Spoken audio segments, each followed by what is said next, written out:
إن كنتم تعلمون.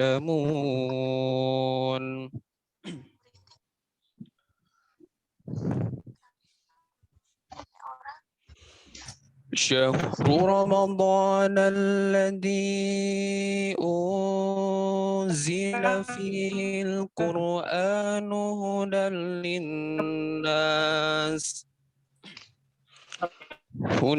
للناس وبينات من الهدى والفرقان، فمن شهد منكم الشهر فليصم، ومن كان مريضا أو على سفر فعدة من أيام أخر،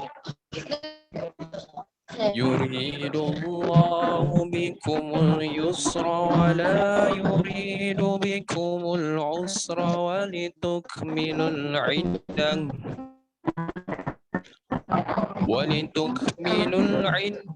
ولتكبروا الله على ما هداكم ولعلكم تشكرون. صدق الله العظيم. Assalamualaikum warahmatullahi wabarakatuh. Waalaikumsalam warahmatullahi wabarakatuh. Waalaikumsalam warahmatullahi wabarakatuh. Dengan dibacakannya ayat suci Al-Quran bisa menambah keberkahan pada acara pagi hari ini. Untuk selanjutnya yaitu menyanyikan lagu Indonesia Raya.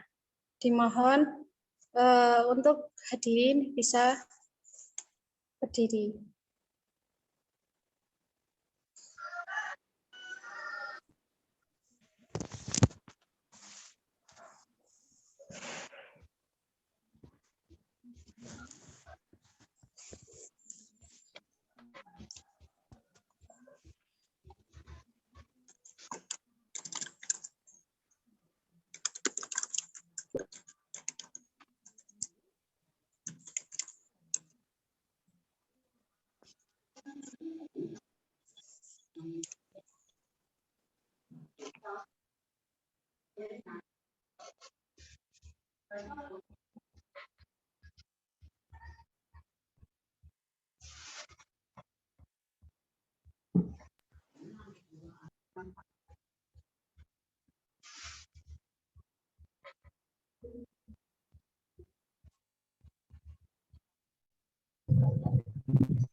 Mohon maaf teman-teman karena masih menunggu untuk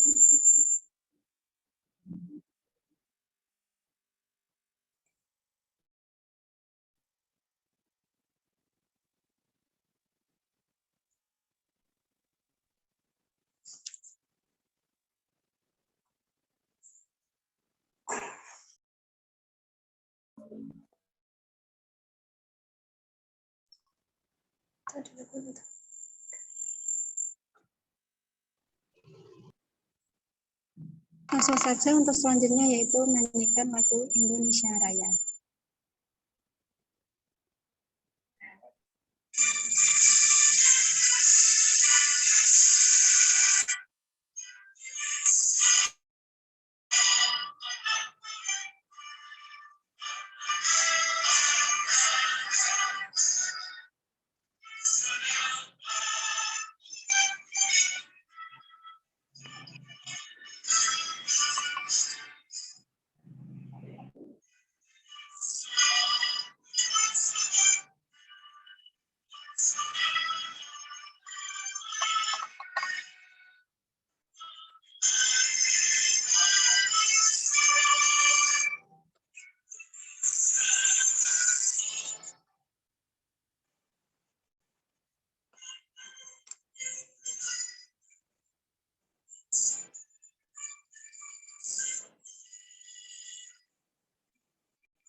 Untuk acara yang keempat yaitu sambutan-sambutan. Sambutan yang pertama akan disampaikan oleh Koordinator Bima FAB yang Surakarta kepada Saudari Ayu Purnamasari, dipersilahkan.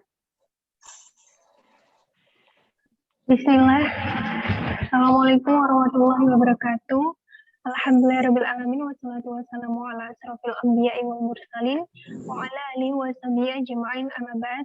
Puji syukur kehadirat Allah Subhanahu wa taala yang mana atas dengan rahmat dan hidayahnya kita bisa berkumpul pada pagi hari ini di Ngopi Pagi season 2 yaitu Bima FAB, acara Bima FAB. Dan yang kedua adalah salawat serta salam mari kita aturkan kepada Nabi Allah, Nabi Muhammad SAW, yang mana beliaulah adalah suri tauladan kita dalam berakhlakul karimah, dan semoga kita mendapatkan syafaat beliau di yaumul akhir kelak. Amin. Yang terhormat, Rektor IAIN Surakarta, Profesor Dr. Haji Mudofir SAG MPD beserta jajarannya. Yang saya hormati Dekan Fakultas Adab dan Bahasa, Profesor Dr. Toto Soeharto, SAG MAG, beserta jajarannya. Yang saya hormati Ketua Unit Bima, Bapak Muhammad Asif Fuadi, MPD, beserta Bapak Sambarianto MPD, Ibu Nestiani Hutami, MA, dan Bapak Muhammad Nurholis, MPD, dan yang saya cintai adik-adikku angkatan 2020, dan juga yang saya sayangi dan saya banggakan seluruh tim pengurus Bima FAB IAIN Surakarta. Dan karena tanpa mereka semuanya kita tim Bima tidak mungkin menjalankan agenda pada pagi hari ini semuanya. Terima kasih untuk seluruh tim dan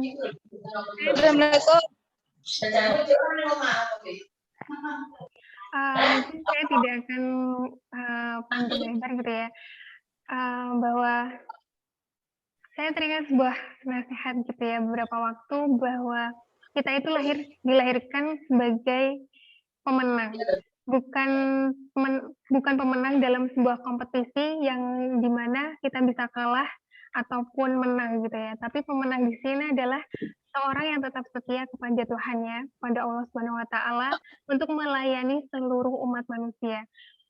Meskipun terkadang mungkin dalam situasi dunia sedang menganggap kita itu lagi kalah gitu ya. Dan maka dari itu untuk menyambut bulan suci Ramadan yang tinggal menghitung hari, semoga kita bisa menjadi semuanya pemenang. Pemenang dalam artian berlomba-lomba dalam mempersiapkan bulan suci Ramadan ini dengan penuh makna, dan semoga kita bisa menjadi manusia yang tentunya mulia tidak hanya di hadapan manusia tetapi juga mulia di hadapan Allah Subhanahu wa Ta'ala. Dan semoga nanti dengan materi yang akan disampaikan oleh Ustadz Sabarianto bisa memperkuat kita, memperkuat iman kita dalam menyebarkan kebaikan, apalagi untuk menyambut Ramadan kali ini. Semoga itu bisa bermanfaat bagi semua kita semua. Boleh minta tolong nggak? Kalau udah ada pembicaranya, mungkin itu sekian dari saya. Kurang lebihnya mohon maaf. Semoga kita bisa mengambil ilmu dari Ustaz Sabarianto nanti. Gimana? Ini sama ini. Warahmatullahi wabarakatuh. Kalau aku 3 jari foto. 3 jari juga bisa coba. Terima kasih kepada Saudari Ayu yang telah menyampaikan sambutannya. Kemudian sambutan yang kedua yang akan disampaikan oleh Ketua Unit 5 FAB kepada Ibu Mestiani Hutami MA, dipersilahkan. Ya, Assalamualaikum warahmatullahi wabarakatuh. Suara saya jelas ya? Jelas, Bu. Ya. Bismillahirrahmanirrahim. Assalatu wassalamu ala asrofil anbiya'i wal mursalin wa ala alihi wa sahbihi ajma'in amma ba'd.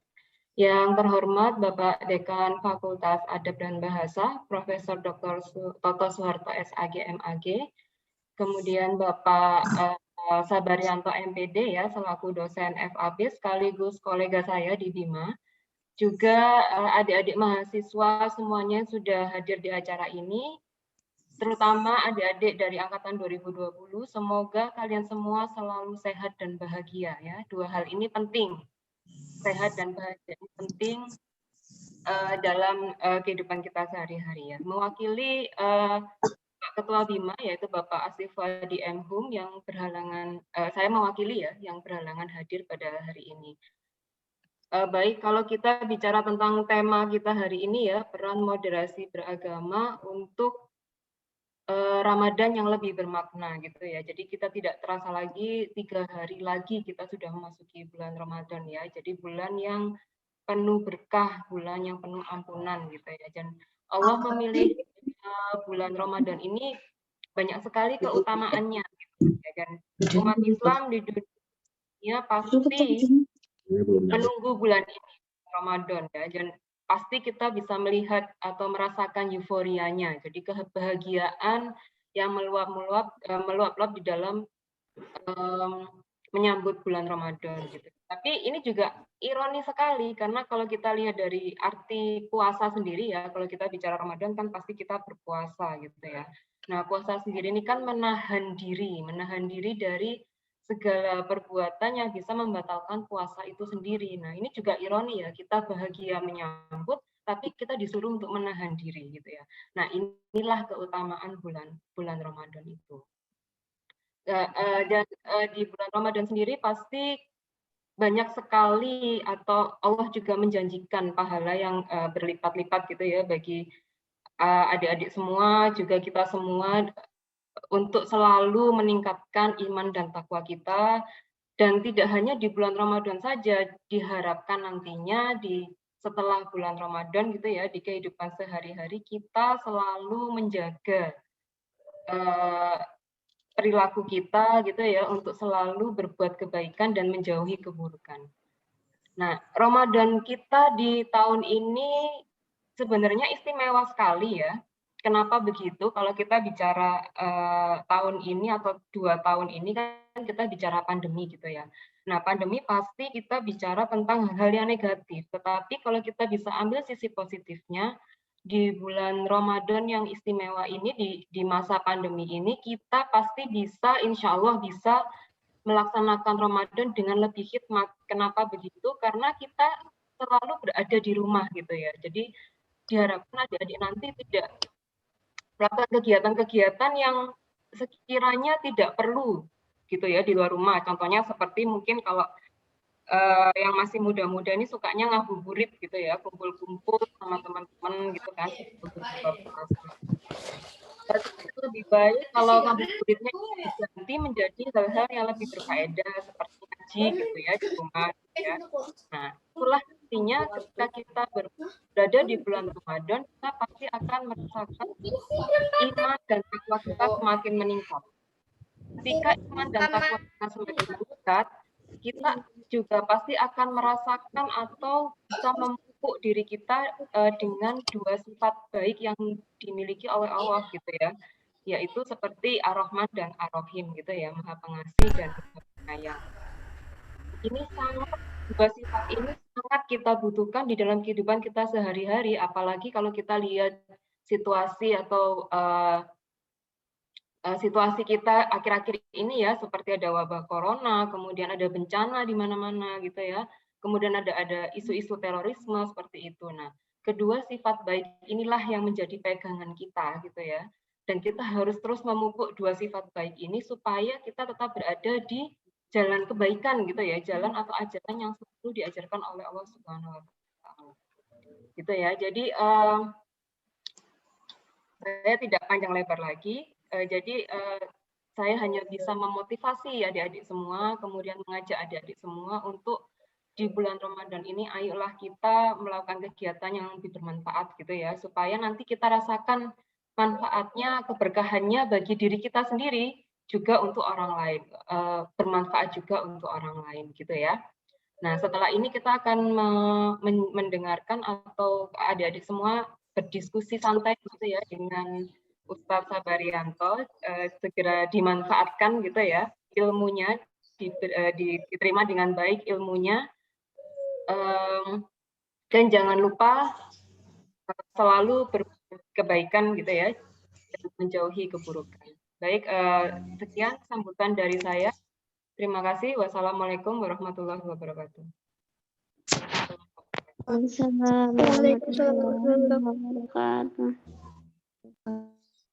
Terima kasih kepada Ibu Nestiani atas sambutannya, dan terakhir yaitu sambutan dari Dekan Fakultas Adab dan Bahasa, Profesor Dr. Haji Profesor. Kepadanya dipersilahkan. Assalamualaikum warahmatullahi wabarakatuh. Waalaikumsalam warahmatullahi wabarakatuh. Alhamdulillah wa syukranillah, salatan wa salaman ala rasulillah, wala hawla wala quwata illa billah. Yang terhormat di Bima, ada Bu Nesti Hutami, Bu Nestiani Hutami. Sehat nih Bu?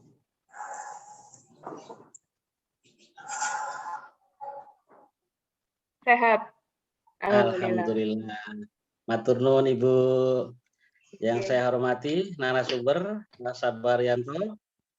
Ya, Sehat Bro. Pak Sabar? Ya, Pak Bro. Alhamdulillah. Nggih. Teman-teman koordinator Bima, ada Mbak Ayu dan teman-teman yang lain, juga para mahasiswa FAB. Halo. Suaranya mohon di unmute dulu. Ya, mungkin host bisa meng-unmute suara teman-teman yang baru masuk. Oke. Dan teman-teman dari Bima seluruhnya, dari Fakultas Adab dan Bahasa, saat ini sudah berapa peserta ini?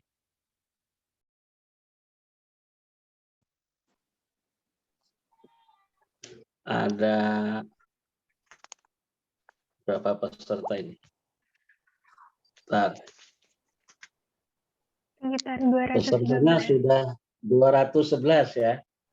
211. Mohon nanti koordinator BIMA baik dari fakultas, Mas Asif dan teman-teman, kemudian juga dari koordinator Mbak Ayu dan teman-teman, bisa mengkoordinir teman-teman mahasiswa FAB ini, terutama yang angkatan 2020, bagaimana moderasi beragama, yang dimoderasi cara beragamanya ya, bukan agamanya, tapi cara beragama. Ya.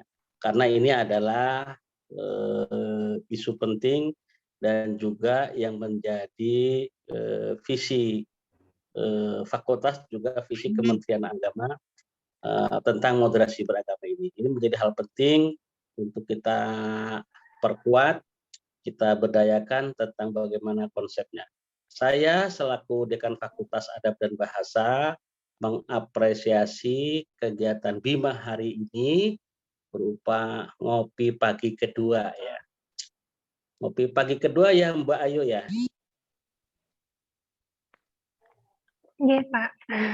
Iya, yang pertama saya tidak ikut ya. Iya. Ya, kenapa BIMA ini penting untuk memoderasi beragama? Ya, tahulah kita pertama posisi kampus kita YAIN Surakarta yang besok menjadi UIN, posisinya ada di Solo Raya ya. Jadi paham-paham intoleran, paham-paham ekstremis, paham radikal kiri dan kanan itu bercokol semua ada di wilayah Solo Raya. Yang kedua juga tak jarang kita beberapa kasus hari ini sedang terjadi ya, baru saja terjadi ada bom di gereja katedral di Makassar, ada bom di Mabes Polri, bom bunuh diri. Nah itu kita selaku umat beragama ya yang punya visi moderasi, bagaimana memperkuat visi moderasi ini sehingga Islam yang ramah bukan Islam yang marah, itu bisa kita kedepankan, bisa kita ekspresikan dalam kehidupan beragama. Kemudian teman-teman mahasiswa BIMA terkait dengan moderasi dengan Ramadan, saya sudah melakukan riset penelitian tentang 12 indikator moderasi. Ya, salah satunya adalah bahwa orang moderat di dalam beragama itu ketika beribadah itu pegang prinsip i'tidal. Beribadah itu secara normal, biasa-biasa saja. Tidak meremehkan, juga tidak memberatkan. Jadi tidak ifrat, juga tidak tafrid. Ya, itu pertengahan, i'tidal. Tengah-tengah. Jadi tidak ifrat, meremehkan, juga tidak tafrid, memberatkan. Ini yang penting. Nah, bagaimana nanti cara berpuasa yang moderat ya akan disampaikan mungkin oleh Pak Ustadz kita, Pak Sabaryanto, nilai-nilai moderasi di dalam berpuasa. Ya, misalnya begini, mengapa puasa itu diwajibkan kepada umat Islam minal fajri ya, dari fajar ya, ilal maghrib, dari fajar sampai maghrib. Kenapa misalnya tidak isya, atau kenapa tidak dari malam ke malam? Hanya kalau di konteks Indonesia, terutama di Jawa, ini mungkin sekitar 14 jam. Mengapa tidak 15, 16 jam atau 20 jam berpuasa itu? Nah, ini adalah kandungan-kandungan bagaimana moderasi di dalam berpuasa sehingga ibadahnya itu i'tidal, tidak berlebihan. Wah, saya puasanya bisa lebih dari 14 jam. Saya mau berpuasa 20 jam. Nah, ini namanya memberatkan. Ya, memberatkan. Atau saya mau meringankan. Puasanya dari maghrib, dari imsak, dari subuh sampai maghrib, kok cuma 14 jam? Saya 12 jam saja deh. Ini meringankan atau memberatkan, seperti itu. Jadi itu adalah bagaimana pemahaman moderasi tentang tidak di dalam beribadah puasa Ramadan. Atau misalnya contoh lain, ya, ketika kita misalnya merasa diri badan kita kuat, ya, padahal nanti Rasulullah menyunahkan, memberikan kesunahan kepada kita agar cepat berbuka, cepat bukanya cepat-cepat, ya. Jadi cepat kalau berbuka itu, ya. Tetapi kalau sahur diakhirkan, ini adalah sunnah, ya. Sunnah puasa itu percepat buka, mengakhirkan puasa, ya. Kemudian ketika kita berbuka misalnya, wah mentang-mentang saya masih kuat ini, bukanya nanti tidak pas teng maghrib, azan maghrib misalnya, bukanya jam 7 saja. Nah ini sudah cara beragama yang tidak moderat dalam beragama. Jadi mentang-mentang kuat, ya, sehingga berbukanya diakhirkan, tidak ditakjilul fitri, ya, tidak dipercepat bukanya, tapi ditakhirkan berbukanya. Ini juga cara beragama yang tidak moderat, yang tidak tadi bahasa agama. Atau kemudian misalnya yang sahur itu misalnya diakhirkan sunnahnya, misalnya imsak jam berapa, kita makan menjelang itu, tiba-tiba saya sahurnya jam 2 saja. Saya biar kuat puasanya. Nah, tidak seperti itu juga. Ini adalah bagaimana nilai-nilai moderasi masuk di dalam cara kita berpuasa Ramadan. Nanti mungkin Pak Sabaryanto selaku Ustadz hari ini, narasumber hari ini, bisa memberikan penjelasan kepada mahasiswa anggota BIMA FAB tentang peran moderasi dalam berpuasa Ramadan yang akan kita masuki besok, insya Allah tanggal 13, ya, tetapi keputusan tetap menunggu dari Kementerian Agama. Baik saudara-saudara mahasiswaku yang berbahagia, kita tetap jaga kesehatan, protokol kesehatan diperhatikan, semoga kita diberikan kekuatan iman, Islam, dan bisa menjalankan aktivitas sehari-hari meskipun secara daring. Saya berharap suatu saat kita bisa ketemu, bisa memperkuat moderasi ini bukan hanya sekedar melalui daring, ya. Ya daring juga nggak apa-apa karena memang masanya masa daring, tetapi bisa langsung melihat secara physically, tetap muka, bermuajahah dengan saudara-saudara sekalian. Akhirnya saya selaku Dekan Fakultas Adab dan Bahasa membuka secara resmi ngopi pagi kedua BIMA dengan tema peran moderasi dalam peningkatan puasa Ramadan sehingga lebih bermakna. Mari kita buka dengan bacaan basmalah. Bismillahirrahmanirrahim. Demikian dari saya. Terima kasih. Assalamualaikum warahmatullahi wabarakatuh. Waalaikumsalam warahmatullahi wabarakatuh. Terima kasih kepada Profesor Dr. Haji Toto Suharto atas sambutan yang telah disampaikan. Kemudian untuk acara selanjutnya yaitu penutup. Mari kita tutup opening ceremony pada pagi hari ini dengan membaca hamdalah bersama-sama. Alhamdulillahirabbil alamin. Alhamdulillahirrahmanirrahim. Saya selaku pemandu acara pada pagi hari ini, mohon maaf jika ada kesalahan teknis maupun kesalahan kata. Kurang lebihnya saya akhiri. Assalamualaikum warahmatullahi wabarakatuh. Waalaikumsalam warahmatullahi wabarakatuh. Untuk acara ngopi pagi yang kedua hari ini akan disampaikan oleh Bapak Sabaryanto MPD yang akan dipandu oleh Kak Nafri Fikidinilah. Sebelumnya saya akan membacakan CV moderator kita, yaitu nama Nafri Fikidinilah, asalnya dari Metro Lampung, Prodi Bahasa dan Sastra Arab IAIN Surakarta, nomor HP-nya 081 322 330 331. Kemudian ID-nya @nafri_fd. dan tak kalah penting yaitu prestasinya yang pertama, presenter in the National Conference on Islamic Civilization UNIDA Gontor. Kemudian yang kedua, juara 1 pidato bahasa Arab Vesbar PBA IAIN Surakarta tahun 2019. Yang ketiga, juara 2 pidato bahasa Arab Dema IAIN Surakarta pada tahun 2017. Kemudian juara 2 lomba debat bahasa Arab Piala Rektor IAIN Surakarta pada tahun 2019. Kemudian ada juara 2 Qiraatul Khobar kompetisi bahasa P2B IAIN Surakarta pada tahun 2018.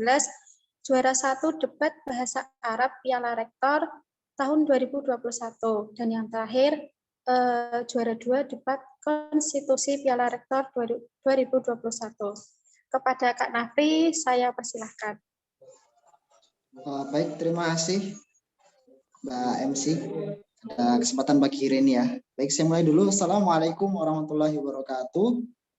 Waalaikumsalam warahmatullahi wabarakatuh. Waalaikumsalam warahmatullahi wabarakatuh. Semangat sekali ya. Alhamdulillahirabbil alamin, rahmanirrahim, maliki yaumiddin. Ahmadhu ta'ala wa ashkuruh wa atubu ilaihi wa astaghfiruh. Wa asyhadu anna nabiyyana Muhammadan abdullahi wa rasuluh wa habibuhu wa khaliluh. Ba'atsallahu li'ilai kalimatih wa iqamati dinil qayyim nabiyuna Muhammad sallallahu alaihi wasallam al-hadi ila siratal mustaqim. Baik teman-teman sekalian, ini sudah menunjukkan 10.46 dengan jumlah peserta 214 ya. Saya ucapkan selamat datang dan selamat pagi karena kita ini di acara ngopi pagi ya. Ngopi pagi di season yang kedua. Jadi harapannya di sini teman-teman tetap stay gitu ya. Bagaimana kita melihat moderasi ini ketika di Ramadan gitu ya. Dengan pemateri yang saya hormati yaitu Bapak Sabarianto gitu ya. Namun sebelumnya kita ucapkan hamdalah bersama-sama karena kita telah berkumpul bersama dengan keadaan sehat walafiat dan teman-teman juga dengan keadaan kuota ya. Kuota yang masih lancar gitu karena Zoom ini spesial ya. Kuotanya sangat berbeda dengan Gimit ya. Yang kemudian yang kedua tak lupa juga salat serta salam kepada junjungan Nabi kita Nabi Agung Nabi Muhammad SAW. Syafaatnya selalu kita nantikan di hari akhir ya. Baik, pada kesempatan pagi hari ini ya, saya selaku moderator pada acara ngopi pagi yang diadakan oleh Bilik Moderasi Islam dan Adab ya.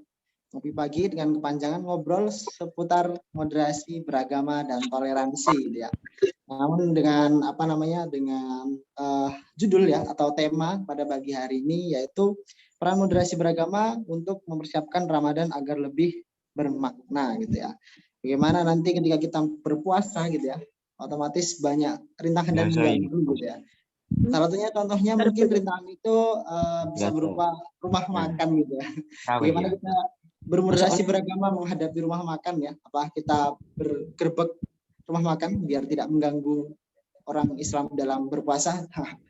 Itu nanti akan mungkin sedikit spoiler ya. Spoiler terkait bagaimana kita menyikapi hal tersebut gitu ya. Apakah ada rumah makan mengganggu orang berpuasa dan sebagainya atau tadi yang sudah disampaikan oleh Pak Dekan gitu ya terkait apakah puasa gimana kalau kita puasa agar agar pahalanya lebih banyak kita puasa 20 jam. Makanya semua itu akan dibahas ya oleh pemateri yang narasumber yang sangat luar biasa. Saya akan membacakan kurikulum vitae ya.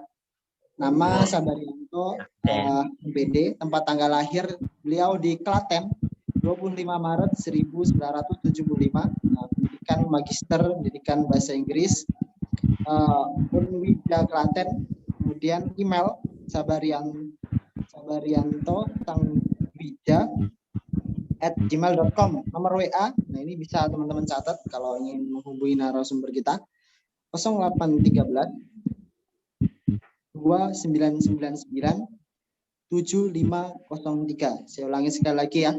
0813 2999 7503 ya. home base basicnya di dosen PBI FAB IAIN Surakarta. Mari kita sambut ya materi kita pada kesempatan pagi ini dengan bacaan basmalah bersama-sama ya. Bismillahirrahmanirrahim.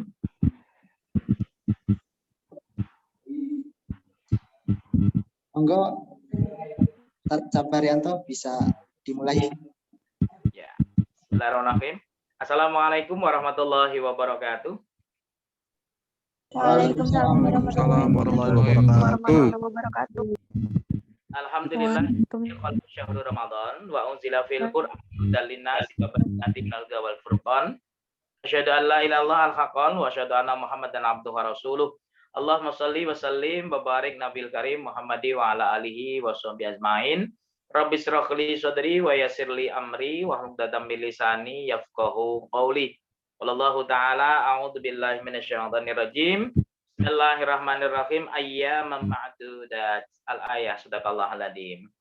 Yang terhormat Rektor IAIN Surakarta dan juga para wakil rektor yang kami hormati, Dekan Fakultas Adab dan Bahasa, juga yang kami hormati rekan-rekan kolega pengelola unit BIMA, juga koordinator maupun pengurus BIMA, juga rekan-rekan mahasiswa sekalian yang pagi ini bisa ngumpul bareng di Zoom ini.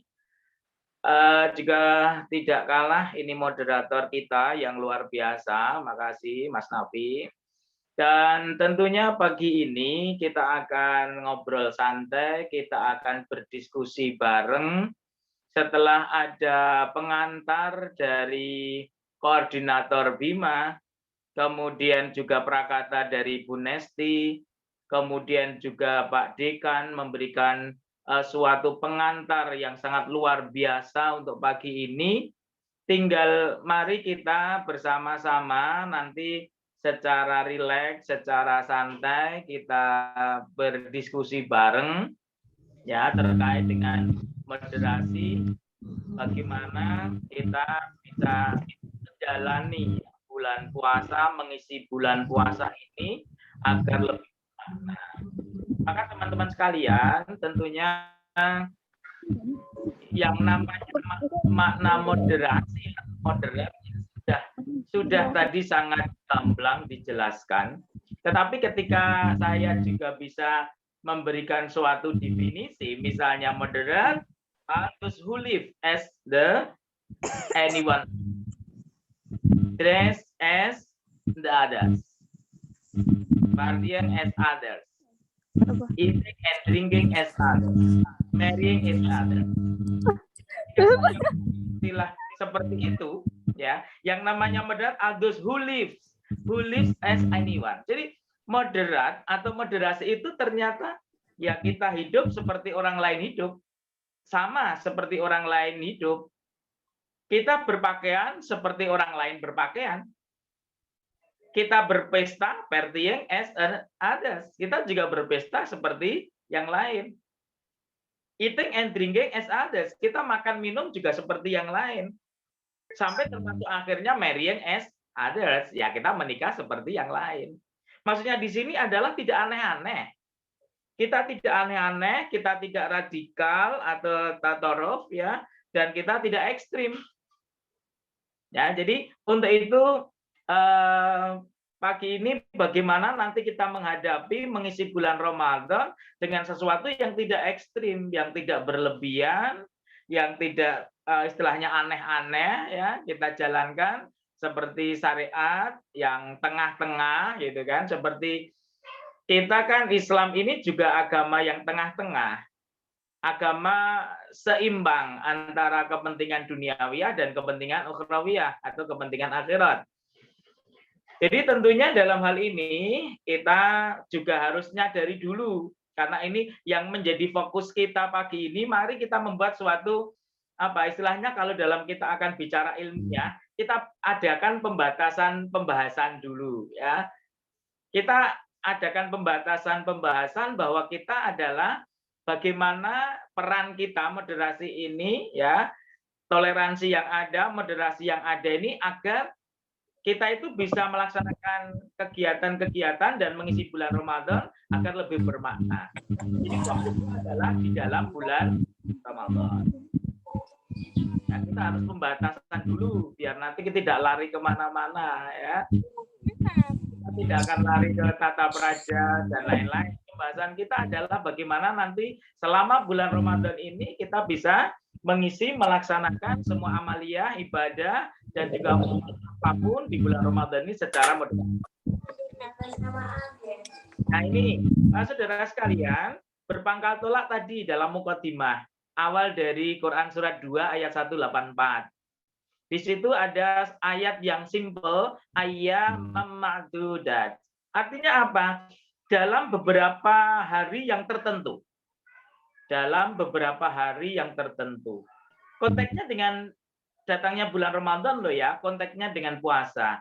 Ini kalau diawali dengan ayat 184 dengan ayyam ma'dudat dalam beberapa hari yang tertentu.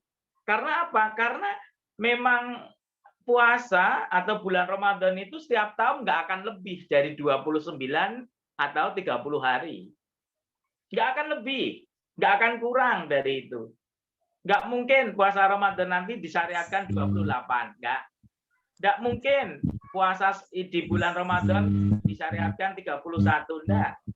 Karena secara kalender Komariah memang tanggalan itu hanya selang-seling 29, 30, tahun berikutnya 29 lagi, tahun berikutnya 30, gitu terus. Sudah jelas itu rotasi bulan yang mengelilingi bumi. Jadi sangat jelas.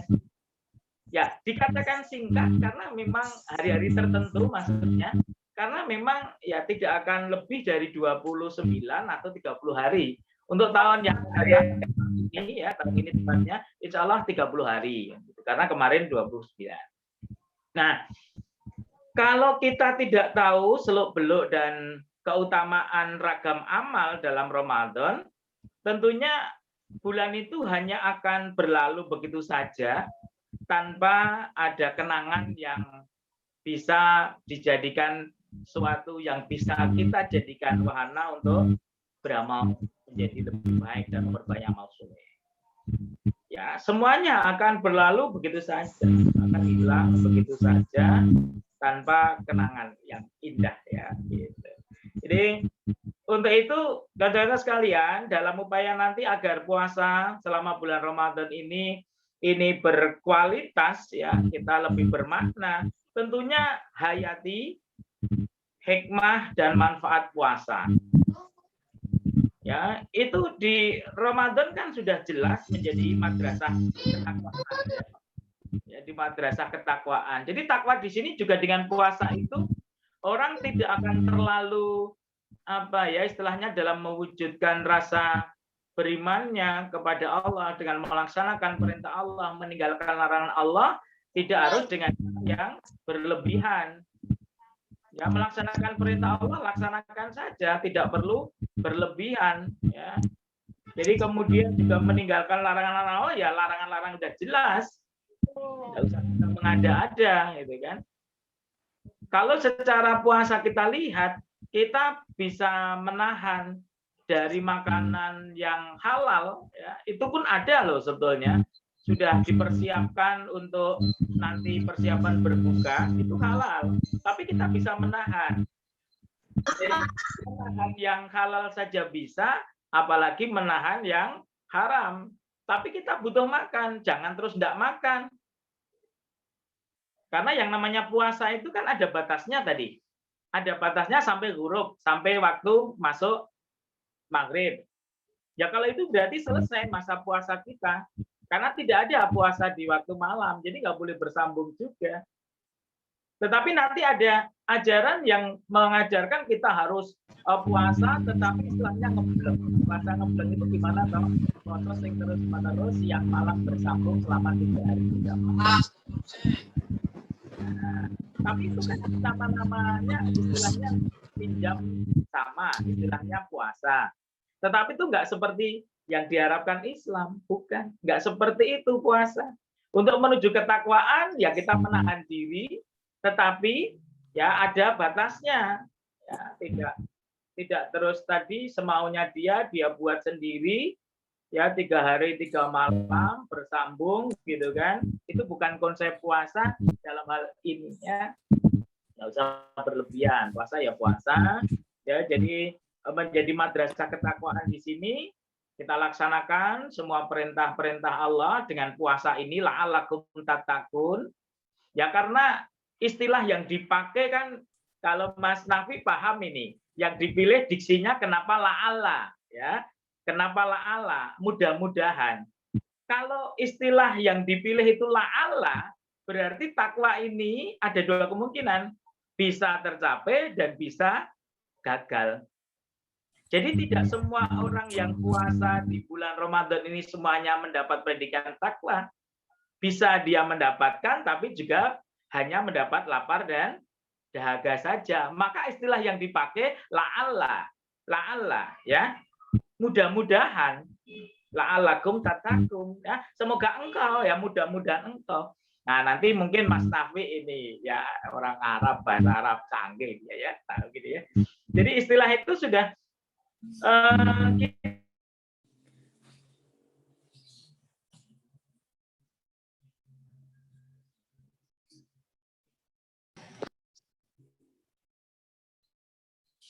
kita intinya bagaimana dalam hal menghayati hikmah ya, dijadikan sebagai madrasah kita bisa takorup dekat kepada Allah berlebihan dan juga tidak perlu memaksakan. Masuk di dalamnya nanti ada perintah-perintah ibadah sunnah seperti sholat yang nggak perlu harus sampai menyiapkan alat pengikat di tiang masjid ya, agar dia biar nggak terus akhirnya bisa mengencangkan tali itu ke tubuhnya biar menyangga tetap tegak bisa sholat. Nah ini dulu juga pernah terjadi di zaman Rasulullah, tapi Rasulullah tidak memperkenankan. Sholat ya sholat sekuatnya.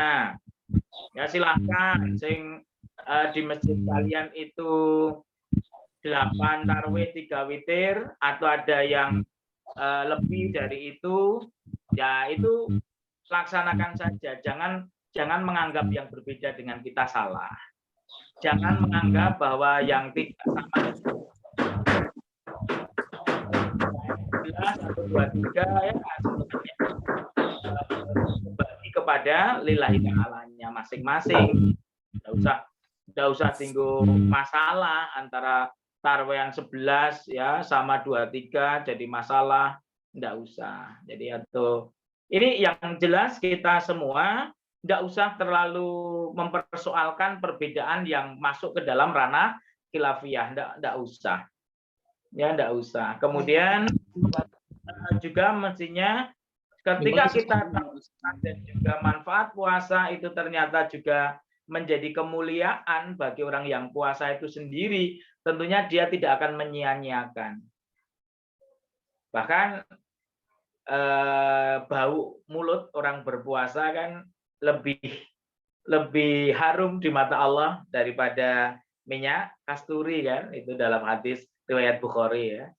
Jadi kita tentunya manfaat atau kemuliaan bagi orang yang puasa, diamnya saja dianggap zikir.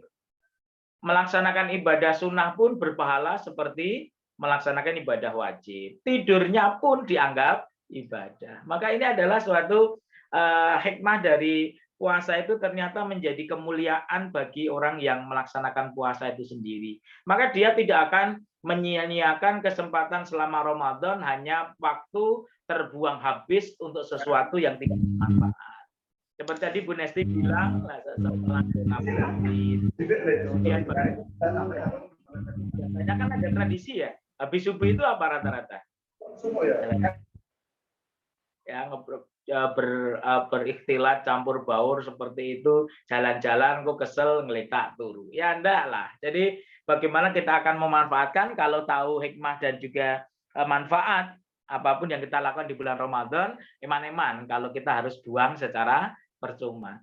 Kemudian juga yang kedua, bagaimana kita paham fikih dan juga aturan ibadah puasa tentunya agar puasa kita berkualitas. Ya. Satu fakih, satu orang yang paham ilmu itu lebih ditakuti setan daripada 1000 ahli ibadah tanpa ilmu. Nah, ini kedudukan paham ilmu ini di sini. Jadi kita pahami selama belum masuk bulan Ramadan tentunya kita sudah persiapan fikriyah, kita sudah persiapan ilmu. Kita jangan selama bulan Ramadan ini setelah persiapan ruqyah kita lakukan, senang menyambut bulan Ramadan, terus kita berdoa biar sampai di bulan Ramadan, Allahumma barik lana fi Rajaba wa Sya'bana wa balikna Ramadhana. Kemudian senang masuk di bulan Ramadan. Yang kedua juga perlu iddad al-fikri. Al-iddad al-fikri artinya persiapan fikriyah atau intelektual. Berarti ilmu-ilmu yang terkait puasa dan ruang lingkupnya sudah kita pelajari jauh sebelum masuk bulan Ramadan. Agar kita betul-betul memiliki landasan ilmu. Karena ilmu nanti akan melandasi iman, ilmu akan melandasi amal atau ibadah. Tanpa ilmu, iman itu lumpuh. Tanpa ilmu, maka ibadah tertolak. Nah, ini pentingnya kita memang sebagai kaum intelektual, ya jangan sampai nanti kita menjalani sesuatu tanpa belum tahu ilmunya dulu. Jadi selama nanti kita menghadapi bulan Ramadan, ilmu-ilmu terkait dengan bulan Ramadan sudah kita persiapkan. Jadi sudah tidak tepat lagi ketika sudah masuk bulan Ramadan, ketika konco-konco nanti diminta kultum, ya antum masih menyampaikan pengertian puasa. Itu sudah terlambat. Ilmu tentang pengertian puasa, yang membatalkan puasa, sunah-sunah puasa, itu kudu wis rampung khotam sebelum masuk Ramadan. Wong itu ilmunya kok. Nah ini loh, jadi pentingnya ilmu melandasi iman atau ibadah seperti itu. Jadi bagaimana kita nanti selama Ramadan ini ya kita sudah memahami akan ilmu-ilmunya. Itu tentunya termasuk dalam al-iddad al-fikriyah ya. Jadi memang harus persiapan gitu. Juga tentunya tidak kalah pentingnya juga al-iddad al-jasadi, kita juga persiapan fisik kita, persiapan jasad ya, fisik dengan cara agar kita tetap bugar, sehat. Ya, tentunya puasa dengan cara yang disesuai dengan kaidah Islam. Habis sahur ya rata-rata gimana enaknya cah nom-nom bersahur gimana? Kebudayaannya biasanya bersahur tidur, bahaya itu. Bahaya karena nanti metabolisme tubuh kan diam. Kalau udah gitu berarti nanti akan berdampak tidak baik dalam kesehatan. Maka biar sehat ya tentunya jangan tidur lagi setelah sahur, gitu kan. Kemudian juga kita juga harus tetap menjaga agar tetap utuh pahala puasa kita. Agar tetap utuh pahala puasa kita, laksanakan sunah-sunah puasa tadi seperti yang disampaikan Prof. Toto tadi. Ya kan? Berarti mengakhirkan sahur, menyegerakan berbuka, ya salah satu sunahnya lagi. Nah, jadi kita nggak perlu seperti tadi loh mengatakan bahwa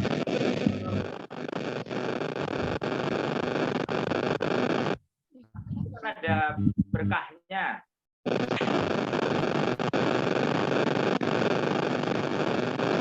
Suaranya siapa ini mic-nya? Oke.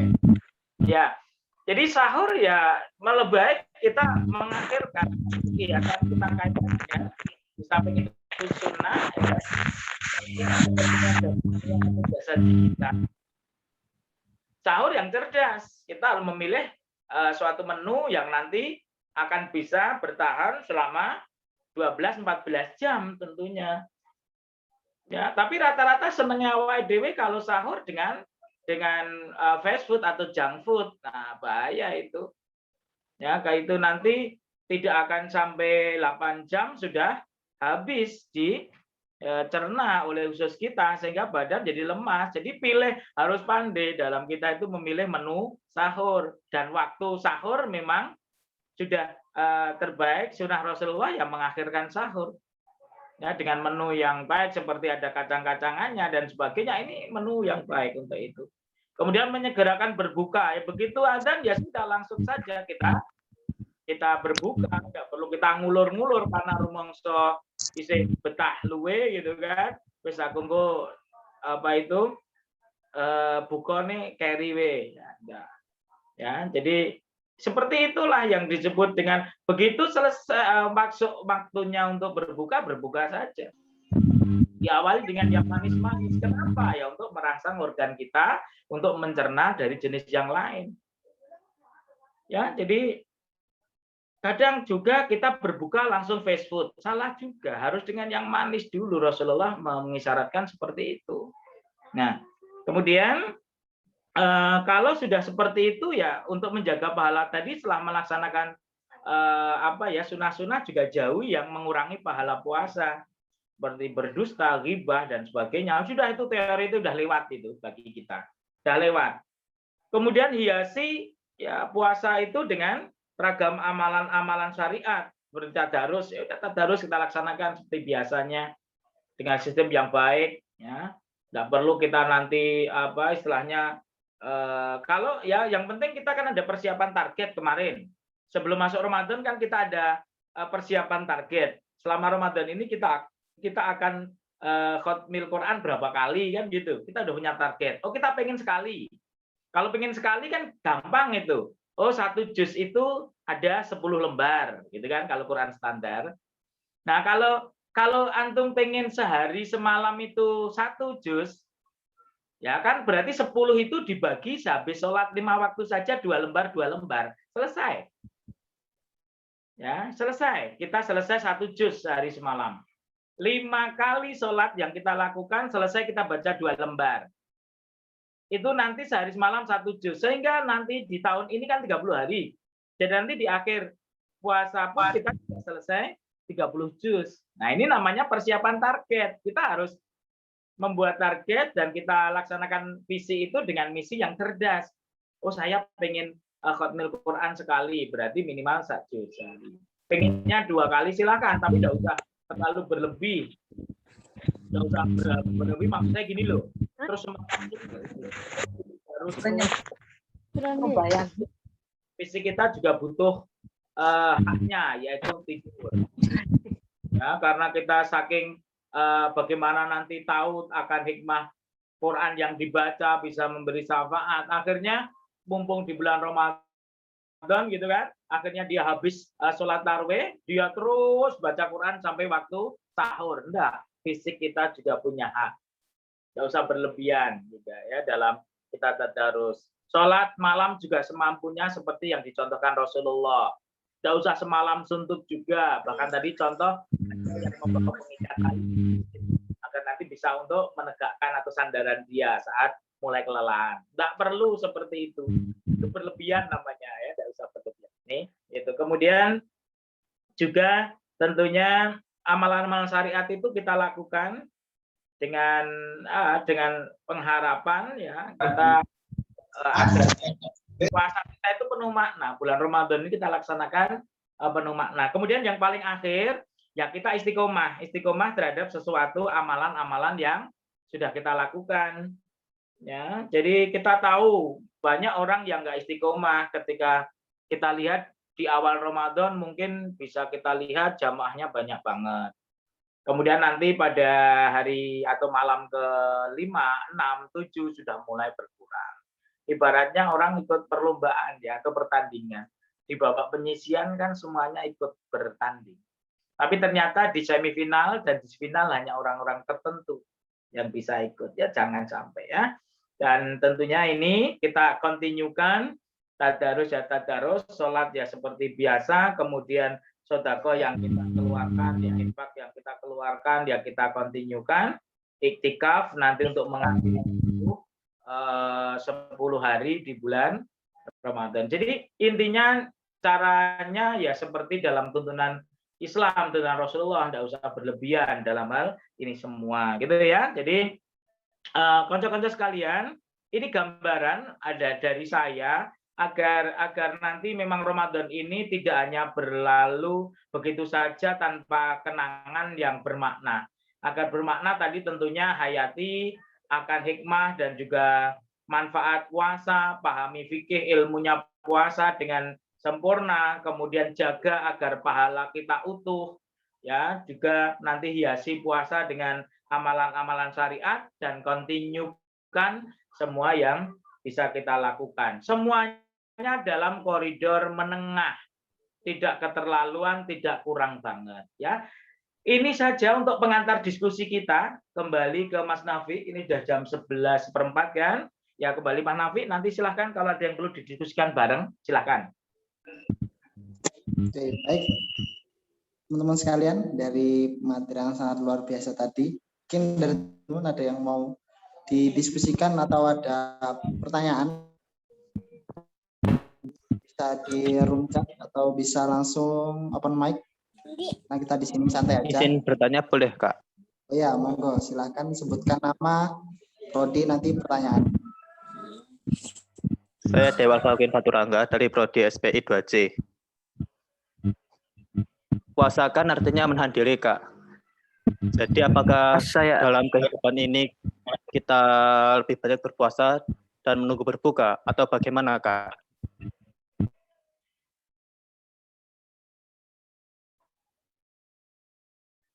Monggo langsung dijawab aja, Pak. Mas Nafi, gimana Mas? Artinya piye Mas Nafi? Diulang, dicatat enggak? Tadi siapa tadi namanya lupa? Saya Dewa Alfaquen Faturangga dari prodi SPI kelas 2C. Izin bertanya. Puasa kan artinya menahan diri. Apakah di dalam kehidupan ini kita sering berpuasa, melakukan puasa, menunggu berbuka, atau bagaimanakah? Oke, puasa artinya menahan diri, ya, menahan diri. Menahan diri dari sesuatu yang membatalkan dari subuh sampai maghrib, itu secara istilah pengertiannya seperti itu. Dalam kehidupan sehari-hari, itu bermakna bahwa memang puasa itu kita implikasikan bahwa dalam kehidupan sehari-hari kita tahu bahwa penyebab manusia itu banyak salah dan dosa, salah satunya adalah keserakahan. Ya, keserakahan itu banyak ragamnya, serakah akan makan, serakah akan pakaian, perumahan, dan sebagainya. Ketika manusia tidak bisa membatasi keinginannya dari serakah tadi, dia tidak bisa puasa dari yang dia harapkan, maka dia hanya akan mudah terjerembab kepada salah dan dosa. Akar kesalahan manusia ada 3, kesombongan, keserakahan, dan hasud atau iri dengki. Ketika manusia punya 3 hal ini dalam tabiatnya, maka ini dia akan sering melakukan salah baik sesama manusia maupun dosa terhadap Allah. Nah, dengan puasa ini yang artinya menahan diri justru akan mendidik manusia 11 bulan berikutnya agar hikmah menahan diri selama Ramadan ini bisa diimplikasikan, bisa diaktualisasikan dalam 11 bulan berikutnya. Kalau di bulan Ramadan dia bisa menahan segala sesuatu yang membatalkan dari fajar siddiq sampai maghrib, itu pun halal bisa kita tahan. Apalagi yang haram, maka 11 bulan berikutnya tahan diri dari sifat-sifat yang tadi menjadi akar kesalahan dan dosa manusia. Jadi tarbiyah selama Ramadan ini akan nanti harusnya diaplikasikan dalam 11 bulan berikutnya. Itu ya, Mas? Baik, Pak. Terima kasih. Oke, ya. Oke. Mungkin ada lagi yang ingin berdiskusi atau bertanya? Ya, silakan. Bismillahirrahmanirrahim. Assalamualaikum warahmatullahi wabarakatuh. Mungkin saya di sini ingin minta tanggapan dari Bapak yang mengenai perihal sholat tarawih. Sholat tarawih kan ada yang 8, ada yang 20 ya, Pak. Jadi hitung 11 dengan witir dan 23 dengan witir juga. Sepemahaman saya, yang saya dapat dari guru saya sebelumnya, yang 8 rakaat ini kan ada hadis dari Aisyah yang menyatakan bahwa Nabi itu sholatnya 8 rakaat, tidak tambah, tidak kurang selama malam, setiap malam selama Ramadan. Dan ketika 20 ini, ketika di zaman Umar bin Khattab, apakah itu suatu hal yang berlebihan? Sedangkan Nabi Nabi pun tidak mencontohkan. Oh iya. Nah, Iya. saya minta tanggapan Bapak. Mana perihal itu? Terima kasih. Oke, ini bagus banget ya. Tapi ini masuknya kan ke ranah khilafiyah ya. Ketika kita melaksanakan suatu kegiatan yang memang ya ketika tadi contohnya sholat tarawih 8 dan sholat tarawih yang 20 gitu ya. Dan ini ketika Rasulullah ini melaksanakan tarawih memang rata-rata yang sering dilakukan Rasulullah 11. Kemudian kenapa di zaman Umar bin Khattab ini melaksanakan menjadi 20 dan menjadi 23 dengan witirnya? Apakah ini berlebihan? Ya, kalau dipikir berlebihan, ketika seseorang itu melaksanakan kegiatan ini istilahnya tidak sampai nanti mendolimi diri, ya kalau kaitannya dengan dolim pada diri sendiri, saya rasa ini sebagai indikator kita, ini bukan hal yang berlebihan. Dan ketika itu misalnya ketika contoh sholat 20 rakaat itu sampai membuat fisik ini melemah, sampai fisik ini jadi korbannya, intinya mendolimi fisik, berarti ini sudah berlebihan. Ya, kemudian termasuk juga ketika kita analogikan dengan puasa, ya kalau di Indonesia memang 12 jam itu sudah 12 sampai 14 jam itu sudah standarisasi orang Indonesia. Coba kalau kita ke daerah kutub lagi, yang malamnya hanya 1 jam, mereka siangnya 23 jam loh. Di Hong Kong pun ya itu 18 sampai 20 jam siangnya. Karena itu sesuai dengan iklim dan sebagainya, bagi mereka sudah terbiasa. Kalau di kita di Timur Tengah karena ada garis ekuador, kita ada garis istiwa, kebetulan imbang siang dan malam kita. Dan itu ketika kita menahan lapar selama siang kita ini saja, ini bukan hal yang mendolimi fisik, itu hal yang biasa. Pertama yang 23 jam, siang mereka di sana juga seperti itu, kestabilan dan karena iklim dan sebagainya, mereka sudah seperti itulah, sudah terbiasa dan tidak mendolimi fisik, nggak berlebihan. Termasuk tadi dalam sholat, ya, 23 ini juga bukan sesuatu yang berlebihan, tidak kebanyakan. Dari 11 kemudian ke 23 tidak hal yang berlebihan, karena memang sekali lagi ketika coro bodoh nih wae sebagai indikatornya fisik untuk sholat 20 sampai 23 tidak terjadi. Gitu kan. Baik Pak, terima kasih Pak. Ya Pak, ini ada pertanyaan lagi di room chat atas nama Gustami Yulianti dari PBI 2A.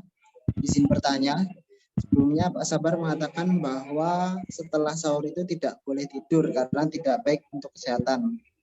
Pertanyaannya, kira-kira apakah ada dalil yang mengatakan bahwa tidak baik untuk tidur setelah sahur atau itu hanya dilihat dari segi kesehatan saja? Oh iya. Kalau kita bicara atau dalil, tentu kan berdasar hujah ya, hukum ya.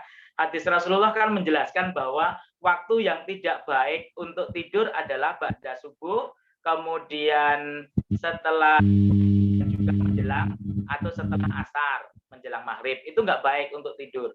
Itu Rasulullah yang bersabda. Jadi berdasarkan hukum memang tidur di jam-jam seperti itu. Kenapa Rasulullah sampai ada hujah, ada hukum seperti itu? Karena memang tidur jam segitu itu tidak menyehatkan. Ya, kita butuh oksigen yang lebih banyak di pagi hari. Masukan oksigen yang cukup itu akan mencerdaskan kita. Otak itu butuhnya kan ada nutrisi, ada oksigen dan asupan informasi. Ketika otak itu mendapatkan oksigen yang cukup, kemudian makanan yang bergizi, nutrisi, kemudian yang ketiga asupan informasi, maka otak kita cerdas. Nah, kalau kita tidurnya pagi, yang justru pas bagus-bagusnya oksigen, maka itu pun juga ternyata nggak bagus untuk kesehatan kita, untuk otak pun nggak akan cerdas.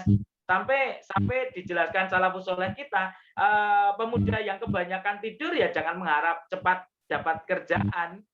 Wanita bujangan yang kebanyakan tidur jangan berharap enteng jodoh, ya kan? Jadi tidak bagus tidur di awal atau pagi banget, kemudian ba'da duhur sampai ba'da asar menjelang maghrib. Itu nggak bagus semua untuk tidur. Rasulullah menjelaskan waktu tidur terbaik yang menjelang duhuran seperti jam 10, setengah 11 sampai nanti menjelang duhur. Itu kalau sesuai hujah atau hukumnya. Kalau dari kesehatan memang kita habis makan langsung tidur ya. Padahal makanan itu perlu dicerna. Kalau manusia itu tidur, berarti metabolisme tubuh kan nggak bergerak. Berarti makanan ini kan tidak tercerna. Kalau tidak tercerna, hanya akan menjadi sampah. Sesuatu yang basi di perut kita.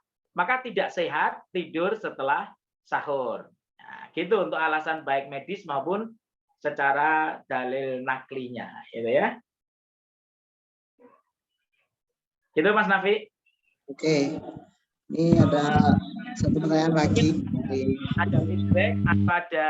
Oh ya, ada feedback dulu dari Mbak Ustami Yuganti.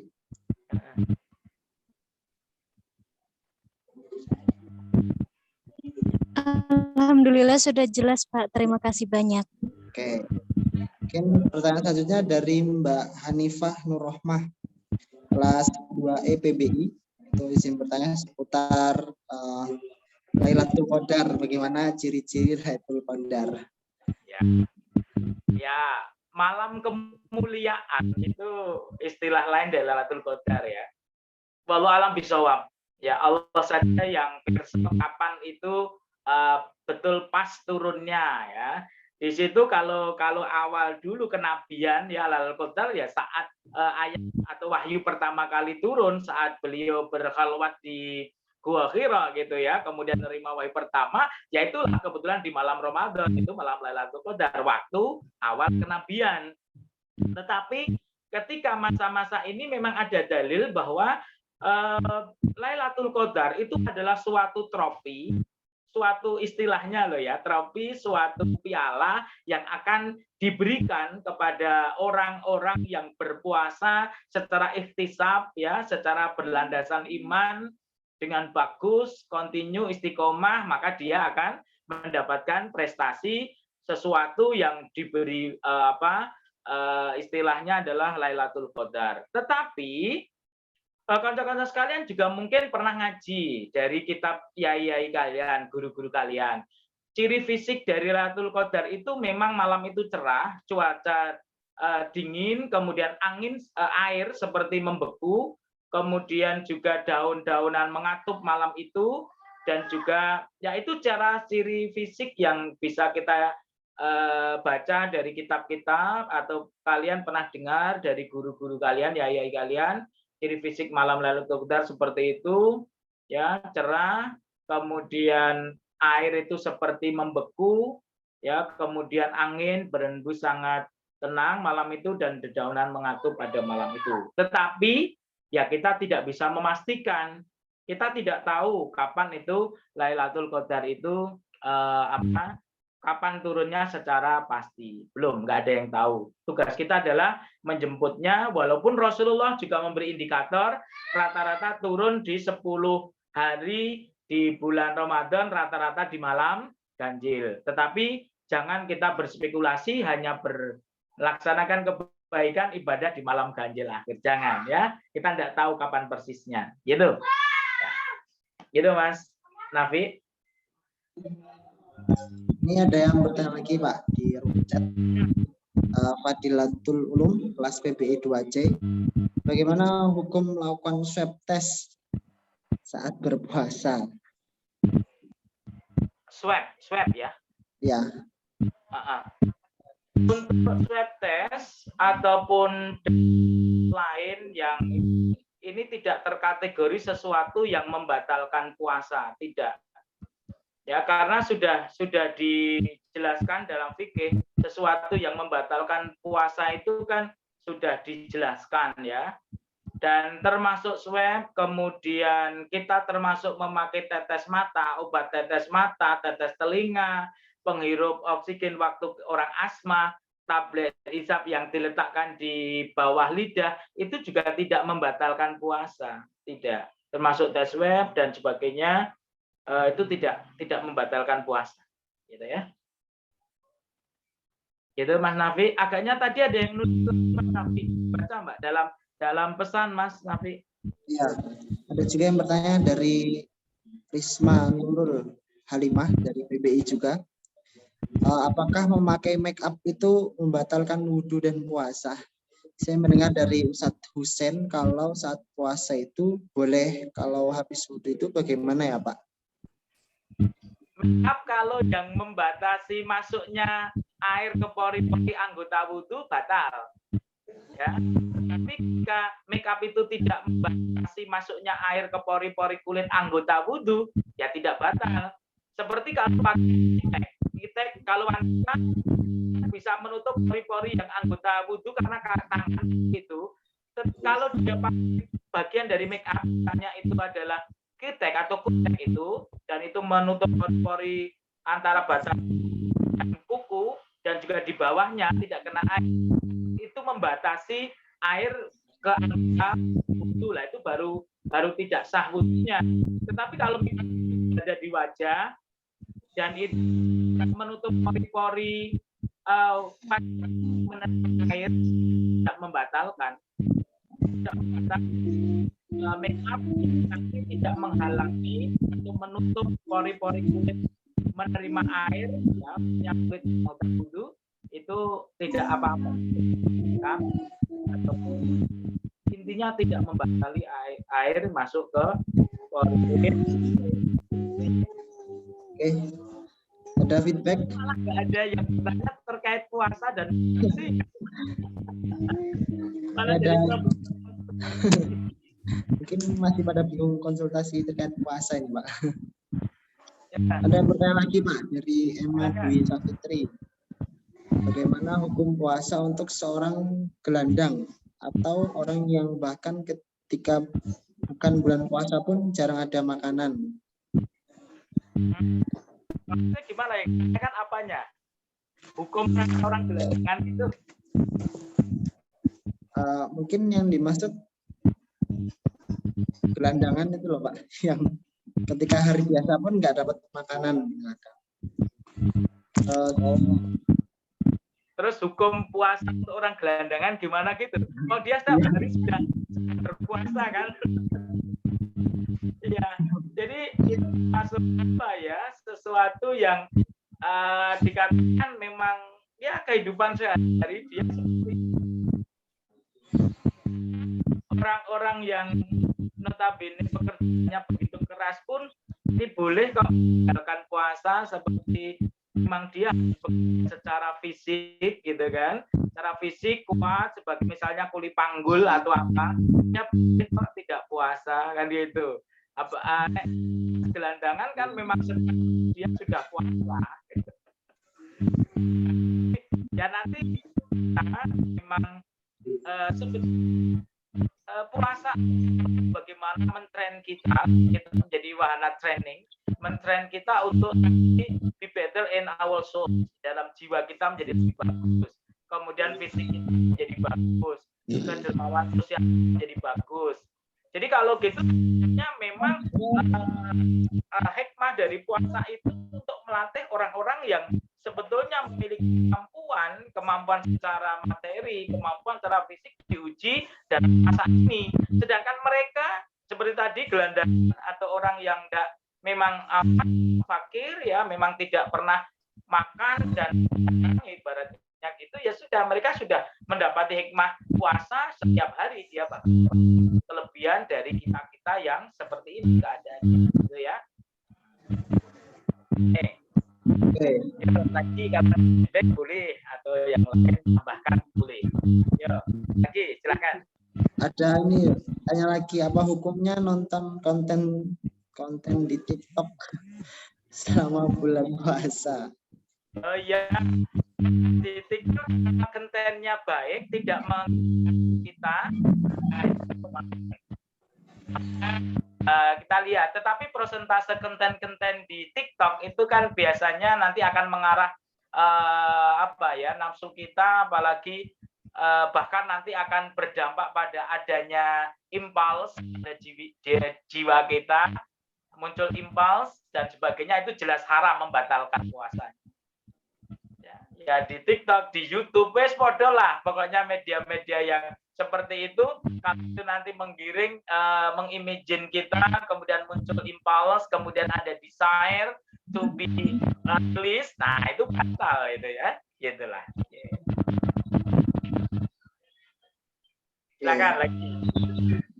Dari Muntaha TPI, jika kita berbicara mengenai moderasi beragama, berarti tidak berat sebelah atau di tengah-tengah. Tanggapan Bapak mengenai seorang yang berlebihan dalam dalam hal berpuasa. Contohnya nggak boleh naik motor laki-laki perempuan, nanti bisa batal puasa. Nah, tanggapan Bapak itu bagaimana terkait dengan moderasi beragama? Terima kasih. Yang namanya memang bukan baku, yang namanya berkholwat, yang namanya berikhtilat itu memang dilarang ya. Kita udah sepakat itu sih. Yang namanya berkholwat, yang bukan mahram itu kita sudah sepakat bareng dulu. Memang itu nggak boleh. Kemudian ikhtilat, campur baur laki-laki perempuan yang memang tidak sesuai syariat, yang tidak dibenarkan, itu juga kita sepakati dilarang dulu. Kita sepakat dulu ini. Tetapi ini ada saatnya kita berkholwat, ketemu berkholwat. Kita ambil yang kedua dulu, pada saatnya kita berikhtilat, baur laki-laki perempuan tanpa batas, itu memang sepakat tidak boleh. Tetapi untuk urusan pendidikan, urusan bisnis, dan yang dibenarkan syariat, maka tidak boleh. Seperti Ustadz boleh ngajar santriwati, santriwati boleh diajar Ustadz, atau seorang guru laki-laki boleh mengajar murid-murid perempuan atau yang dicampur laki-laki perempuan. Ini dibenarkan, walaupun berikhtilat tetapi dibenarkan. Karena seperti itu, jangan telan mentah-mentah. Pokoknya sekali orang yang moderat bukan berarti terus menelan hukum itu secara letterlah, tidak boleh berikhtilat laki-laki perempuan. Contohnya tadi boncengan laki-laki perempuan terus serta-merta dianggap itu haram, itu dosa, membatalkan puasa. Siapa dulu yang boncengan? Siapa dulu yang boncengan? Dan ada kepentingan apa itu bonceng? Kenapa sampai diboncengkan? Kalau dalam keadaan darurat ada seorang wanita yang sendirian jalan, kemudian ada masalah, kemudian si ikhwan lewat dan dia harus terpaksa nolong dia, membawa ke rumah sakit dan sebagainya, apakah ini terus serta-merta kita artikan berdosa mereka berdua? Tidak juga. Itulah sikap orang moderat. Jadi tidak menelan semua hukum ini secara letterlek atau mentah-mentah. Nah, jadi terus akhirnya setiap kita ketemu dengan lawan jenis, menunjukkan pandangan, kita nggak mau pandang satu sama lain. Kita secara etika juga nggak sopan, diajak ngomong malah melengos kan gitu ya.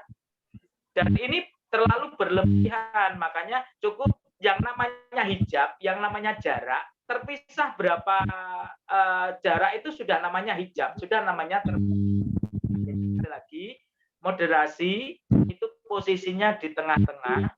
Maksudnya bukan di tengah itu meremehkan syariat, tidak, tetapi dia punya sudut pandang yang lain. Ketika ada hukum, ada hujah, dia juga melihat kenapa ini terjadi. Contohnya tadi boncengan, kenapa sampai terjadi? Serta-merta harus mereka berdosa atau haram atau membatalkan puasa. Gitu ya. Yo, sampai jam berapa nanti rencananya? Mas Nafi, sampai jam berapa rencananya?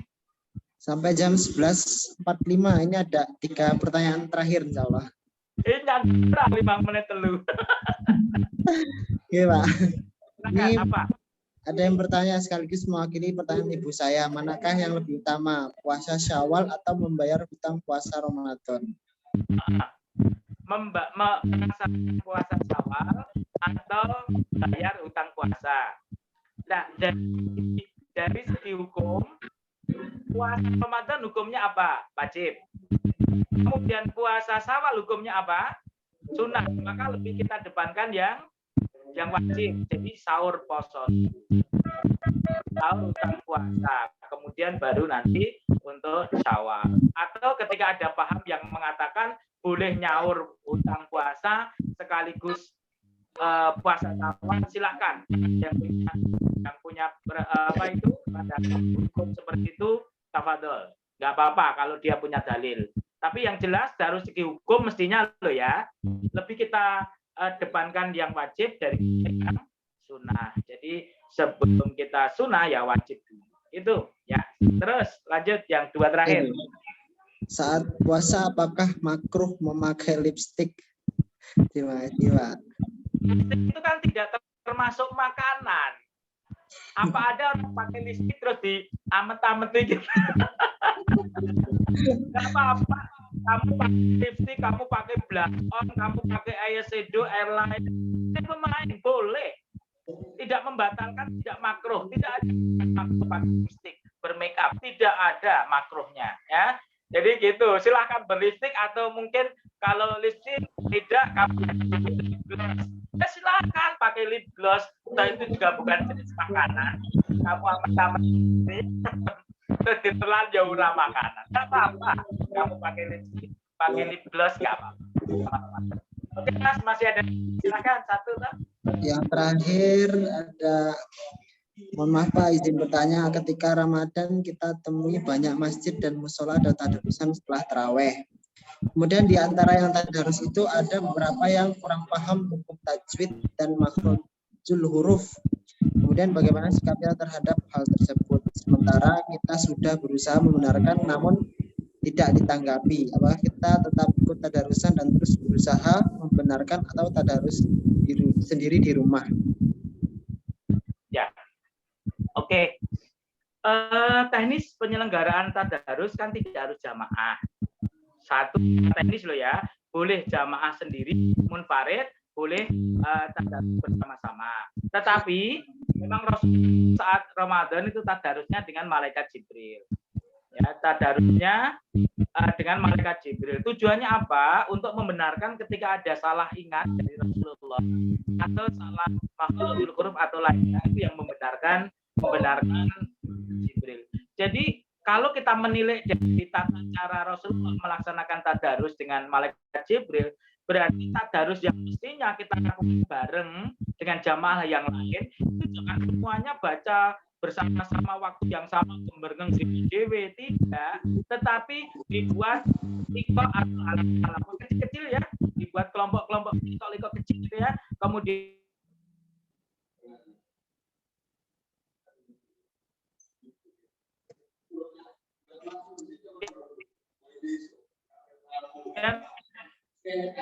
berkelompok baca satu-satu, lagi bacanya salah dan salah maknaan. Ya, jadi sekarang yang dibenahi adalah cara tadarusnya saja. Kadang yang umum memang gitu, ya kita ngumpul dalam satu meja bareng-bareng, kemudian maca dewe-dewe. Tolong dibenahi. Tadarus ala Rasulullah dan malaikat Jibril, macane gentenan. Jadi satu kelompok satu baca, lainnya nyimak. Kalau ada yang salah dibenarkan bacaannya. Kemudian beberapa ayat gitu gantian temennya, gantian gitu secara bergilir. Itu adalah mungkin akan mendekati tata cara Rasulullah dalam berdoa. Itu Mas Nafi. Nah, yang terakhir sudah mendekati azan, mungkin bisa closing statement dari statement yang akan saya sampaikan kepada semua. Marilah kita isi untuk kegiatan besok kita di bulan Ramadan yang akan datang.